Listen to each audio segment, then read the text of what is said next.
Ayan guys, sabi ni Marcoleta, ano rong ipagpapatayan natin diyan sa ano, Kalayaan Island Group, no? Bakit di raw natin i-give up? Ibig sabihin, i-surrender. Walang iyang taong ito talaga ito, no?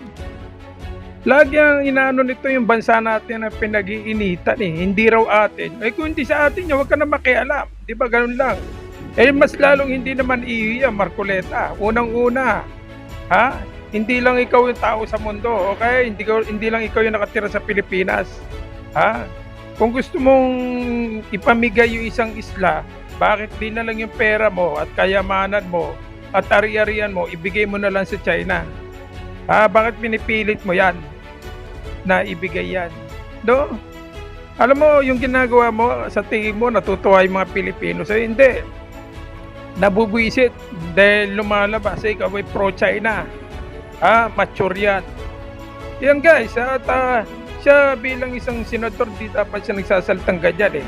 Parang kinukundina niya rito yung ating bansa eh. At nagiging tagapagsalita siya ng China. Yan ang mga gawain ng mga taong walang utak guys. Bahala na kayo mag-reaction dyan kay Marcoleta na binoto ng mga Tolonges, mga DDS guys.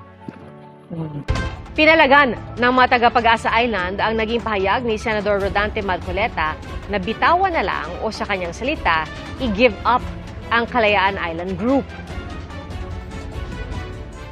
Ano ba talaga ipagpapatayan natin dito?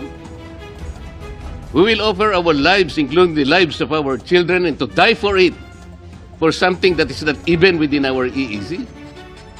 Ang gawin natin po para madali, i-give up natin yung KIG. Sinabi po ito ni Marcoleta sa pagdinig ng Commission on Appointments noong Miyerkules. Git ni Senador Panfilo Lacson sa atin ang Kalayaan Island Group at sakop ito ng Palawan na binubuo ng 7 isla kabilang ang Pag-asa Island kung saan may nakatirang halos 400 residente at may nakatatag na isang barangay. Paglilinaw pa ng mga eksperto, hindi naman Exclusive Economic Zone o EEZ ang batayan kung bakit teritoryo ng Pilipinas ang Kalayaan Island Group. Maraming batas na raw, mapa domestic at international, ang nagpatunay na teritoryo ito ng Pilipinas.